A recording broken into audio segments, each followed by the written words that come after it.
as the Ebola outbreak that started in 2013 spread in West Africa, observers say weak health systems were partly to blame. They say, in general, some African countries' health systems struggle to meet the basic standard of care with a lack of appropriate infrastructures, medical supply, and qualified personnel, among other things. Joining us for more on the subject is Erwin Boateng, President and founder of Quality Health Africa, an organization dedicated to strengthening Africa's health system by building sustainable medical facilities, among other things. Mr. Boateng, welcome to the program. Thank you very much for having me. Health system is something that we've heard during the Ebola crisis, and we're also hearing it in Paris because government have been urged to strengthen their health system to protect population against diseases that may be linked to climate change. Now, where do we stand in sub-Saharan African countries in terms of strengthening the health system, ideally obtaining a very good care system that can help population? Right now, when you look at the health system in Africa, it's very, very vulnerable. And I believe Ebola actually exposed how vulnerable the health systems in Africa is. But there is a way to strengthen the health system. It's going to require the government and civil society organizations to come together to really develop the health system from the grassroots.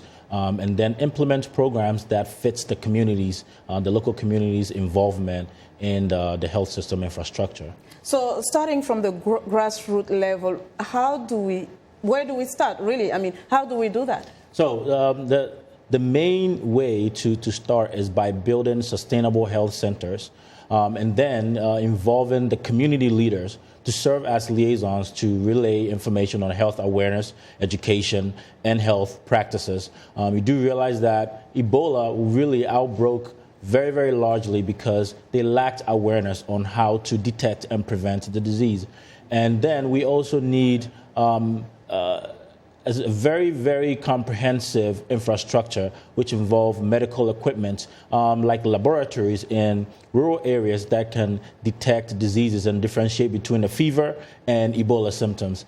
So when these amenities are accessible in the local areas, you realize that we're able to detect and prevent the diseases from spreading throughout the country and then again the whole continent. So strengthening health system is something that your organization is at least trying to do. This seems like a big mission given all the challenges. What are you doing really? So right now, Quality Health Africa is focused on strengthening the health system through a variety of programs, but our primary program is building sustainable health centers.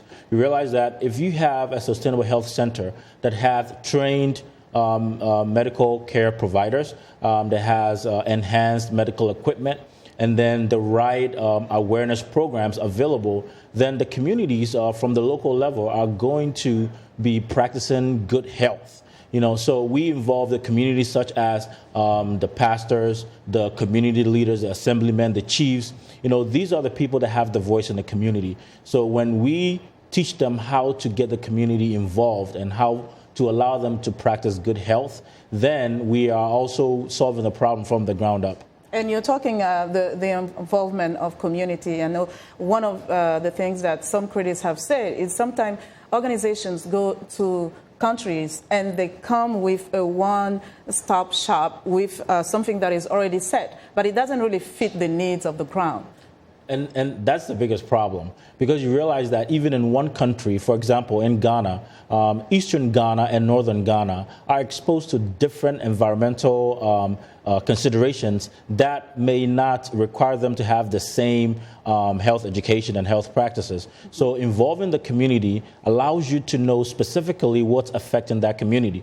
For example, in the eastern part of Ghana, in Bososo, their biggest issue is blindness and diabetes. When you go to the north, it's a different case over there. So involving the community allows you to know specifically what's wrong in that geographical location. Then you come up with a program that is compatible with the community, and then have something set in place for the community to take control of that infrastructure, like a 5-year plan for them to take control and sustain it so that they can connect with the community the way that it needs to.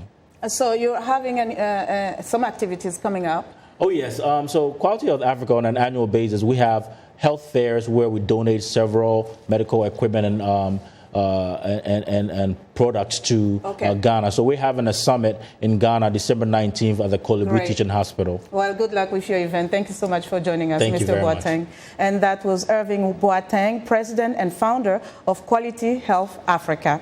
That's our Africa Health Report for today. Vincent? Well, Linord, thanks a lot. And I'll be sure to watch Linord Moudou's Health Reports every Tuesday and Thursday right here on Africa 54.